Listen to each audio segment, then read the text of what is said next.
It had a lot to do with the loss of my father probably almost 20 years ago. And when he passed, I felt complete. But then as the time passed, I realized that I was remarkably under-equipped to navigate his passing. I don't even think I actually knew what the word grieving meant. With people of our generation who are staring down the barrel at losing their own aged parents and don't have a clue. How do we do it with our still living but soon to be dying parents? Welcome to the Digital Legacy Podcast, where we talk about death and dying in the digital age. If you ever asked, how do I protect myself and those I love if something unexpected happened to me?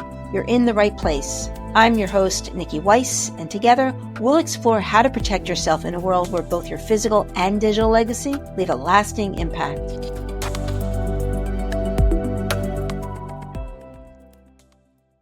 And welcome back to another episode of the Digital Legacy Podcast, where we talk about death and dying in the digital age. And today my guest is Christopher Robbins. Now, Chris, this is the first time we're actually meeting and speaking with each other, but we made the connection through a very dear friend of mine who participated in your men's retreat called Soul Degree. And if you can just share with us the opportunity that people have with Soul Degree, and then what got you involved as a death doula as part of that business plan. Well, thank you for having me. It's nice to be here. Soul Degree is in its most basic description, is a program designed for men that anchors on a 5-day wilderness retreat, but takes place over 4 or 5 months, always with a dozen men in some remote part of the world, mostly domestic so far, although that is changing. And this is something that I really created out of basic necessity almost a decade ago, when I was in a really dark hole of my own, and somehow managed to put together the parts and pieces of a program that was missing for me in my life. And some of that was, I guess you'd call it, nature therapy. Some of it was just tapping back into boyhood roots of getting muddy and laughing and stoking fires. And then there was a real piece of it that I think involved needing male perspective in particular. And I have always been somebody who loves watching the game, but would rather not talk about the score, and finds a lot more teeth in having a conversation about the things that really matter. And that was the essence of Soul Degree, is to create space for guys to be able to step out of what is normally a pretty frenetic paced whatever it might be, earn, or like all the things that, and no disrespect to women, but I think that us guys can find ourselves inadvertently pre-programmed to think that this is our job, to just get up and serve the needs of anybody or everyone around us. And certainly for myself, it landed me after many years just trying to honestly be somebody that I wasn't, left me in a dark spot. And so Soul Degree was kind of this thing that I curated alongside of a few friends and turned it into really what was an outlet for my own mental health at the time, but honestly still to this day is the reason why it remains pretty intimate and small batch. I only host a few of these programs a year so that I can be a part of it and roll up my sleeves and bring my own life and my own pain and struggle to the fire, so to speak. And if I were to do more of that, I think it would maybe defeat the purpose of why I'm in it to begin with. And so it's been super special. I've really, over the years, just not only gotten a lot out of it for myself, but of course been completely blown away by some of the similarities that I see in men, but also some of the transformation that has occurred right before my eyes. And I feel like I want to correct myself when I introduced you already. Is I used the word business plan with the word when I was describing death doula, and I feel like I want to edit myself and say stepping into the death doula space as a personal development is really a calling. And I learned that you were a death doula because his name is Jeff. Jeff told me that part of his attraction to your program was Jeff himself is going through end of life with his father, and he felt very drawn to Soul Degree because you touched so deeply into those aspects of not just for the living, but also the letting go or the dying process. So how did you get introduced to the end of life or death doula training, and what inspired you? Well, I think that um, when I think about what ultimately brought me to Soul Degree, it had a lot to do with the loss of my father probably almost 20 years ago. Uh, I was in my 40s. I was just getting started in a new restaurant venture. And he was diagnosed with esophageal cancer and had a tumor removed, but surgery didn't go great. And he took him 18 months or so before he passed away. And, you know, we had a good communication style, and we were definitely connected, father and son.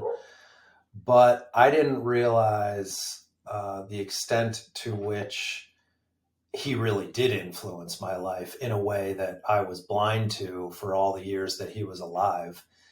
And when he was diagnosed and then when he died, like we had some bedside chats for sure. And when he passed, I felt complete. But then as the time passed, I realized that I was remarkably under-equipped to navigate his passing. I don't even think I actually knew what the word grieving meant when he left. And that's sort of embarrassing to say since I was like 45 years old. But, or no, I was 35 years old. In any case, I did a shitty job of grieving his loss. And it ultimately cost me my own mental health, midlife crisis, whatever you want to call it, almost a decade later. And that's when I kind of came to and put this thing called Soul Degree together. And as Soul Degree has evolved, of course, my own understanding of myself has evolved significantly to the point where I just started taking a sincere interest in subject matter or outlets that would serve me in the conversations that I'm having with men. I mean, of course, I had I had a yoga certification and I had a sort of certification in Buddhist meditation that was kind of my foundation upon which thinking I could springboard into doing something for men. But then I started to pursue my master's in spiritual psychology, and there's a lot of talk about death and dying in there, of course. And that pursuit was really to try to just widen my own aperture on what I knew to be this concept of what matters or what's spiritual or who is our God.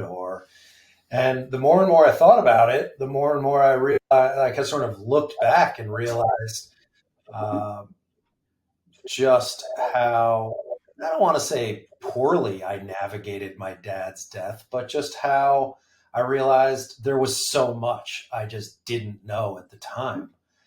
And so I can't remember how it came to be, but I really took an interest in this idea of, that dichotomy between being a birth doula versus a death doula, and knowing that it all comes full circle anyway for us at the end of our life. And what did that even mean to be an end of life doula? And so it was with that curiosity, plain and simple, that I pursued the certification, not because I necessarily wanted to be a professional doula, so to speak, or hang out a shingle as one, but I wanted to know what these conversations were that were being had, and what did that mean. And I had for several years volunteered with hospice, that was sort of following a little bit in my mom's footsteps, who's still with us today, and she's done a bunch of work with hospice. So I was inspired by that, but I wondered about this doula thing. And yeah, it really cracked open a whole new realm of what's up, which is not just the fact that we come and go, but the more and more I think about my own personal role as, and I don't want to say doula, but like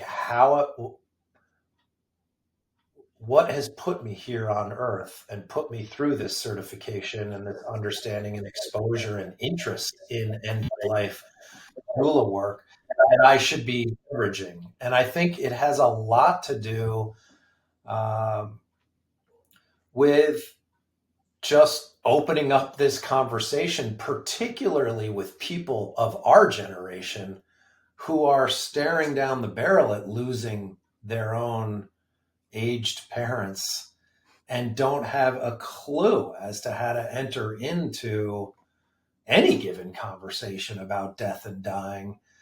Um, it is sort of a taboo topic, certainly here in the West, but how do we do it with our still living but soon to be dying parents?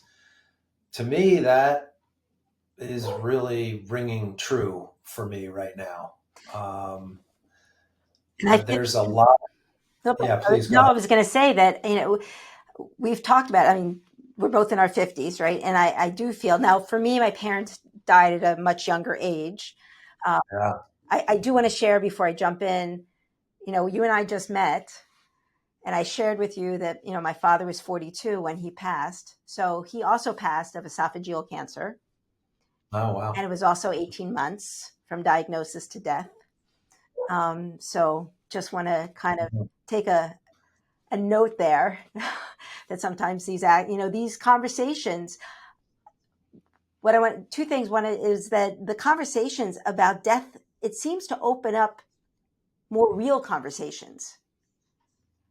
I find that when I can talk to a stranger and that they're open to having these conversations, it's just amazing what comes out of it. Like the realness that come and the meaningfulness, versus there are people in my life that I've known for 20, 30, 40 years, and I can't have a conversation about death and dying. They don't want to have a conversation about death and dying. And I feel like there's a part of me that can't get to know them because there's this piece of life that they just won't share. Mm. And then the other piece I wanted to say is At 50 years old, don't you feel like the generational elevator is going up a flight? like, like we're looking at from like, we're not in the the penthouse yet, but we're pretty high up there.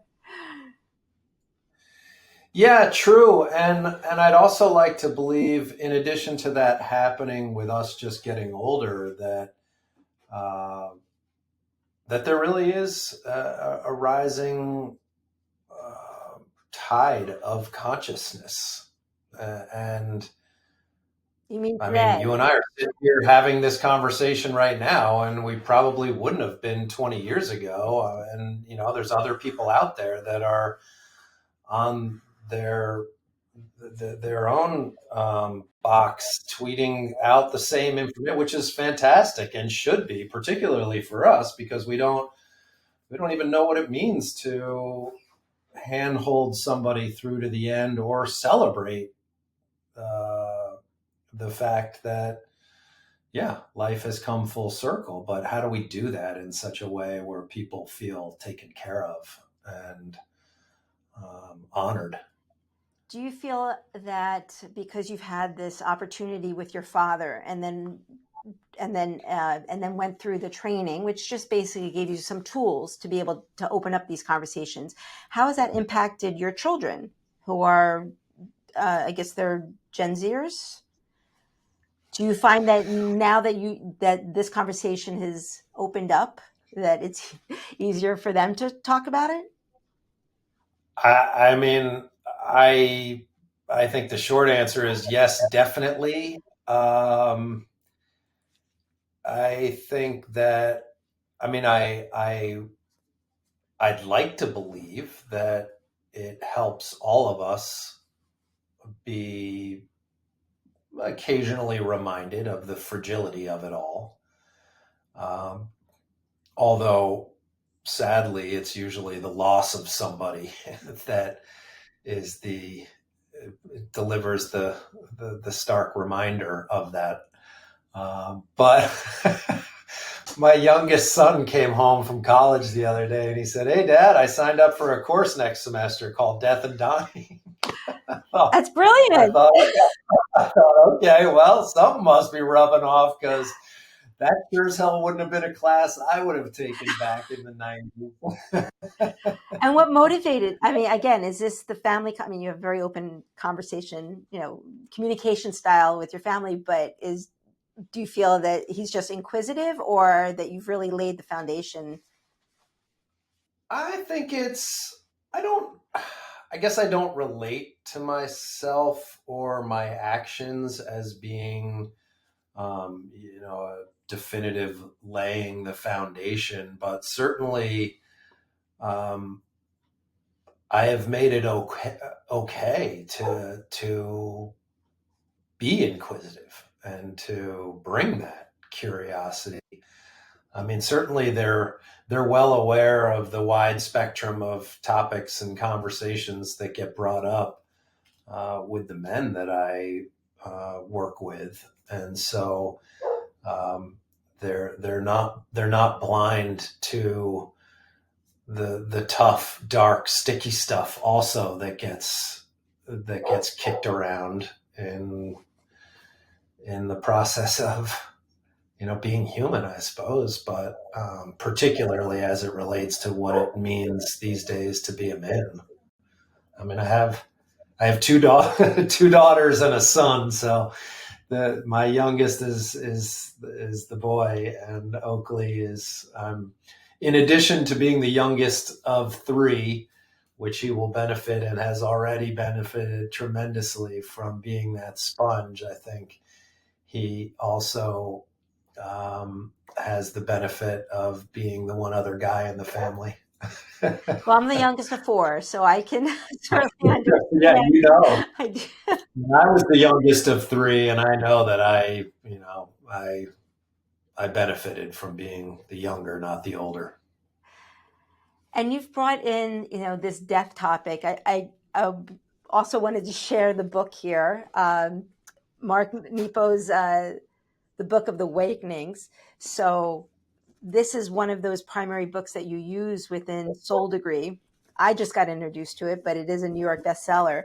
What was it about this book that you felt that you wanted to incorporate into Soul Degree and Mark's experience going through cancer? Um, I think that the initially when I picked up that book, somebody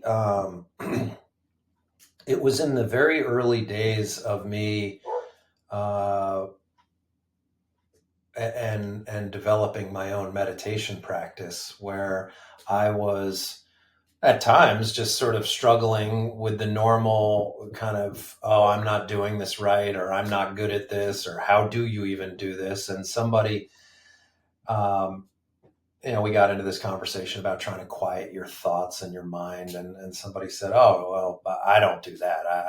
I read this passage every day or from this book, and then I sit down and I meditate on it, which sounded kind of like the antithesis of trying to sit down and silence the thoughts, if you will. And um, so that opened up, I think, a doorway into not just Mark's writing, which is poetic in its own way, but very thought provoking. And I think his writing made it okay for me almost to be having some of these very intimate questions or conversations with myself. And it's ironic because I think initially I didn't pick up on the fact necessarily that he was a cancer patient, or that part of his own path as a writer was really inspired by him having his bout of cancer and near death. I think I was dead myself at the time. I mean, you bring up a In my good point, right? I mean, just taking Yeah. the word death and what does death mean, right? And the reason I'm saying is because I've done podcasts on divorce and death, and and relationships and death, and people that have been laid off from a company they've worked for 30 years. That's a death. So it's not necessarily the physical. It could be, as you said, the very metaphorical process that we're going through, and the renewal. That's what I loved about the book, is that he talks about the death. He talks about the death as a portal Yeah. and moving through it, and having I have a quote here from it. It says, death is not the closing of a door, but it's opening of what we cannot see. Mm-hmm. And I think for most people, even if they're going through a physical death or a metaphorical death, it's the what we can't see is what causes the fear, even knowing we still need to walk through the door. Yeah, I really appreciate that. I appreciate that reminder, because you're right. Metaphorically, we die on many different levels at different stages in our life. And um, I was definitely dead back then. And, that when I think about it, um, Soul Degree is not, I didn't put it in place necessarily because I felt like people needed some place to go to deal with their problems. But we are always dealing with our own respective transitions in life. And that's very much how I tee up the program for men, is to use the time wisely to tackle what might be going on in one's life, whether they're losing their loved ones or changing jobs or whatever may be going on. And that in and of itself, you're right, is a form of death and rebirth. And it does happen almost every time for every guy, is that they cross through this threshold and step into a new world. Many of whom never considered existed before. And why do you feel or think people are so afraid? Even your participants, they join knowing that there's going to be some sort of letting go process. So what is the fear people have? Part of what I'm trying to do as a thanatologist, especially a digital thanatologist, is get people to talk about this death and dying, because it's such a taboo topic. And how, in your workshops, on your retreats, how do you support and encourage people to have enough bravery to step through the doorway? Mm. Um, well, I think some of it starts with the setup, and I am very quick to point out that um, Soul Degree is not set up to be the kind of retreat experience where you necessarily will come back home feeling, all clean and refreshed like you might if you run off to a spa. That's not to say that we're there flogging one another with our respective, life issues. But at the same time, I am, like I said, I'm quick to point out the importance of doing the hard work and doing it in the company of 12 other objective men who have nothing to gain or lose from sharing their story or hearing the stories of others, but everything to gain, really. And so I think that the pump, and some of the stuff that I do in advance of us getting together is absolutely designed to prime the pump, so to speak, so that when people show up on day one, hour one, we're ready to dive into the topics that are very near and dear to them, of which are always different for the next guy. It's there's never a theme. It's always a pretty diverse range of topics and challenges that people are either have had or are currently navigating, or are just using the time away from their everyday lives and family. No disrespect to them, but using the time to clean the slate and almost start over. And have there been other end of life doulas that are drawn to this kind of work that you've encountered? Um, no, not really. Um, I I haven't. I mean, I'm always very pleasantly surprised at people's openness and willingness to want to talk about death and dying once they know that my door is wide open to the conversation. Uh, but yeah, I don't know that people put that first. I think, as I mentioned earlier, I think for many, uh, in my experience, if they're with parents who are generally okay with their health, it's easy to remain in denial that they themselves are going to reach the end. And I think sometimes light bulbs go off, realizing, wow, like there is no better time than the present to go shoulder up next to mom or dad or both of them and engage with them in a way that has some urgency to it. Uh, because to your point, it's easy to just steer clear of that and have another cup of coffee or another cocktail, or enjoy the good times while they're rolling, if you will. And that's not to say the conversation needs to kind of rain on the parade, but yeah, it's definitely one of those things that I think is really does need time and space to wade into it. It's one of the things that I always found so kind of stark with the concept of at least the way I've come to learn what an end of life doula could do is there, it was described to me as there's the logistics, like the basic kind of a third of the pie is the affairs and, to your point, the passwords and, the finances and that sort of stuff. That's a house worth getting in order prior to the transition.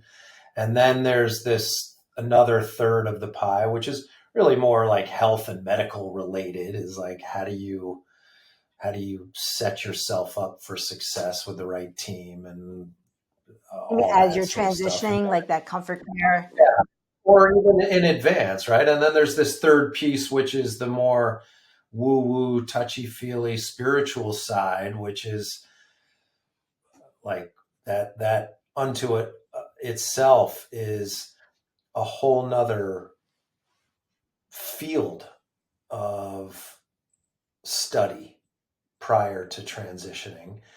And um, when I heard about it like that, putting all of it together, it's like, how could you ever deal with all of that inside of a year or two, let's say? And I thought to myself, wow, somebody who's smart, who buys into the concept of working with an end of life doula, should lock in a decade before they might even think their transition is going to happen, because giving it a lot of time and space and breadth and being able to revisit some of these things and doing them without feeling like, oh shit, I better get to the kitchen table and talk to my son about my tombstone or whatever it is. Like this is this needs space and time.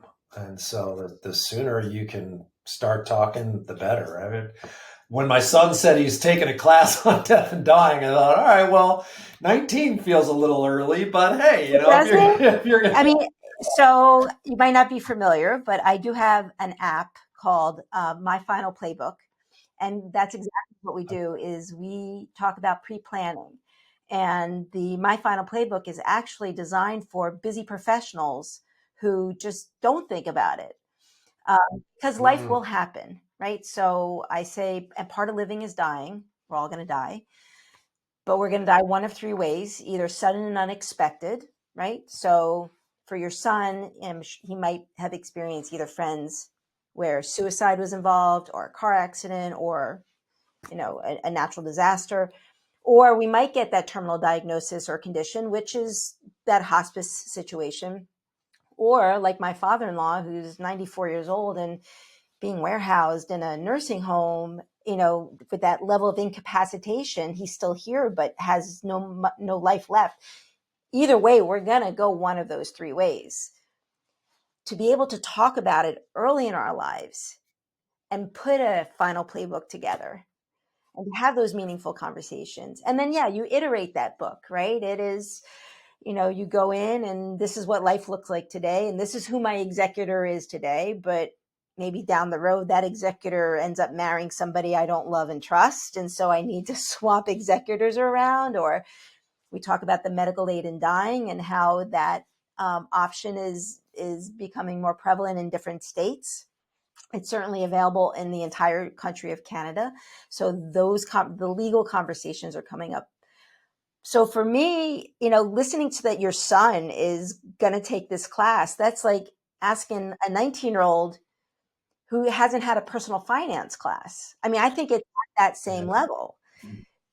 Kids graduate college and they don't know how to balance a checkbook or, their bank accounts. Well, coming out and being able to have that conversation because they might be dealing with, maybe not for themselves, but what is that death conversation like, whether it's a peer or a parent or a grandparent, but to have the context to be able to, hey, part of living is dying and this is what's going to happen. So it's incredibly empowering. I think that he has an interest in it and then being able to share that with you. Yeah, I mean, it does. It makes you wonder. I mean, you say for yourself that, you're quote unquote built for it because you lost your folks early on. And of course, there's a lot to be said for that. Whether you're ready to be prepared for it or not, that will do it. And we had a few instances in our family upbringing where suicide was prevalent and right in our face and very dramatic and shocking. That no doubt has rubbed off on our three kids. Um, my dad's passing was, I mean, 18 months is pretty quick, but in the scheme of things, it felt like, you were watching paint Oh, dry a little bit. So it's not as the same thing as just the finality of somebody's, one day being here and the next day not. But yeah, there's probably been a combination of things that are influencing his thinking. He also had, and I don't remember having this kind of crisis of confidence, or at least being able to pick up on it and articulate it. But that was probably 3 or 4 years ago or something. He had um, I guess, a very standard kind of like he saw some film on essentially how the world is burning up and we're all going to die kind of thing. And he came home from school and was immediately kind of thrown into this tailspin of, wow, I'm just a speck of sand in this massive universe. What's the point?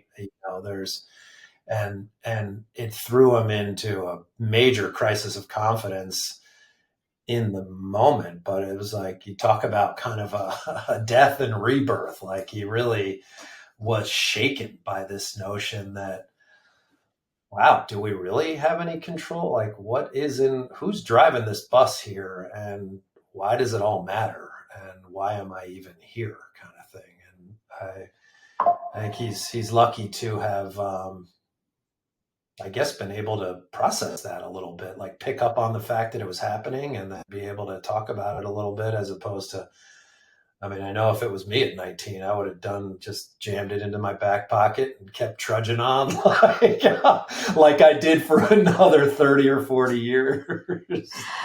this has been such a meaningful conversation, Chris. I just appreciate you taking the time and also really bringing into life this conversation about death and bringing it into a mainstream conversation, that it's okay for us to start talking about it.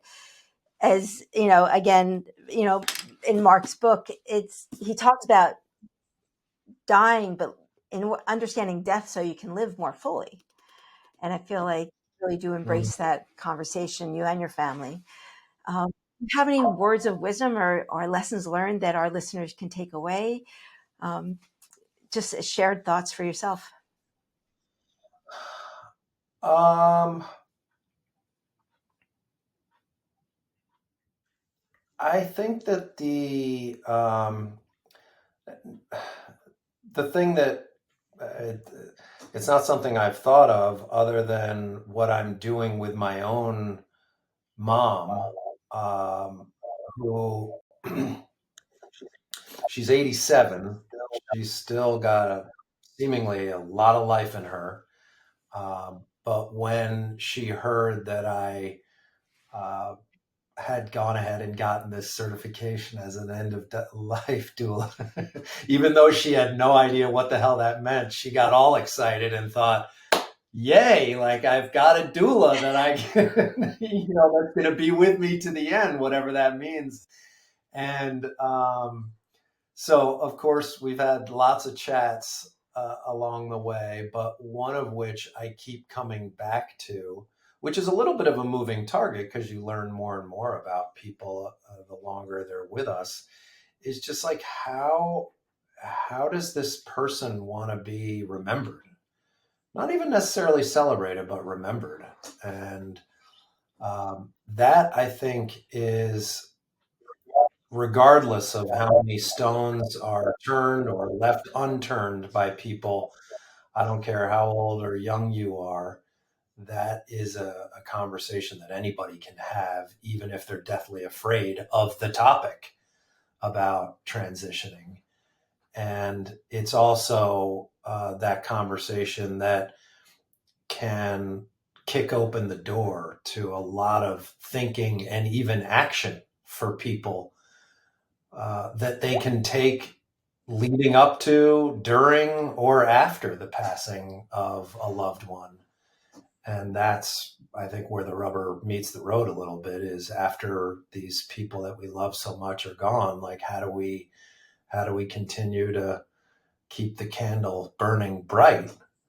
Just like you have with the picture. I mean, it's one thing to have a photo over your shoulder of your folks, but it's another to really know that you had the conversations that you can with these folks, so that they do in fact know that you will be lighting that candle time and time again. And they do. I mean, they are my guiding post for these conversations, to have the courage and the opportunity.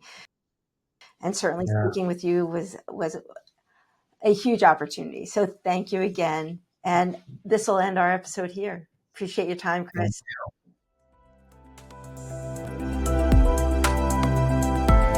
Thank you for listening to the Digital Legacy Podcast, where we talk about death and dying in the digital age. I hope this conversation inspired you to take control and plan for the inevitable, to protect yourself and those you leave behind.